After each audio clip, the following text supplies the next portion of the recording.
Elle est présente chaque année, mais les téléspectateurs de TF1 ne lassent pas.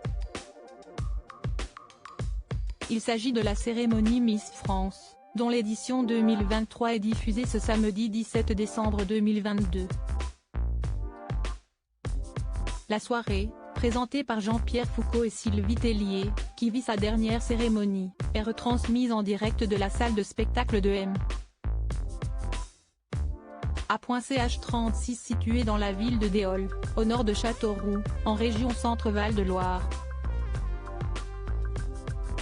Les 30 reines de beauté en compétition se battent pour être celle qui, à l'issue de la soirée, succédera à Diane Lair, Miss France 2022. Cette cérémonie est placée sous le signe du 7e art. Le cinéma est en effet à l'honneur dans les 9 tableaux présentés cette année. Sieste Titanic, de James Cameron qui a ouvert le bal pour le plus grand bonheur des téléspectateurs. Un tableau qui a émerveillé le public comme le jury, composé de la judokate française médaillée d'or aux Jeux Olympiques Clarisse Agbenienou, du producteur et acteur Dominique Besnéard, du comédien Arnaud Ducret, du chanteur Kenji Girac, de Bérangère Krief ainsi que de Marine L'Orphelin, Miss France 2013, et du président de ce jury Francis Huster. Les choses se sont ensuite enchaînées et l'un des moments les plus attendus est arrivé. Une Miss bafouille. Il est souvent redouté par les candidates en compétition car elles savent qu'il est déterminant. Il s'agit du fameux discours. Chacune des sélectionnées a pris la parole lors de l'annonce du top 15. Et pour l'une d'elles, l'exercice s'est révélé plus difficile que prévu. En effet, Oriane Galvez-Soto, Miss Aquitaine, a perdu ses moyens au moment de prendre la parole face au jury et au public.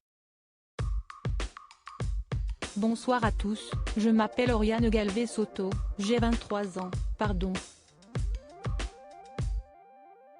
A-t-elle tout d'abord déclaré avant de bafouiller une première fois. Après avoir repris ses esprits, elle a poursuivi, « Je suis maquilleuse et aussi directrice d'une jeune marque de bijoux, Richard Ross. Je suis de nature aventureuse et sieste pour cela que j'irai dans chaque région si vous m'élisez ce soir pour vous rencontrer. » Pardon, une fois de plus, la reine de beauté a perdu ses mots.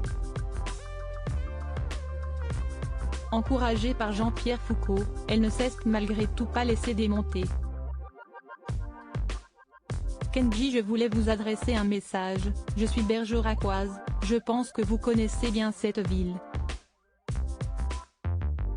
Donc je vous pose la question, est-ce qu'il ne serait pas temps de ramener la couronne dans le sud-ouest, et je vous promets que cette fossette qui sert de soleil sera toujours près de vous. Je vous souhaite une excellente soirée, merci de m'avoir écouté, a-t-elle conclu. Espérons pour la jeune femme que cela ne la pénalisera pas pour la suite de l'aventure.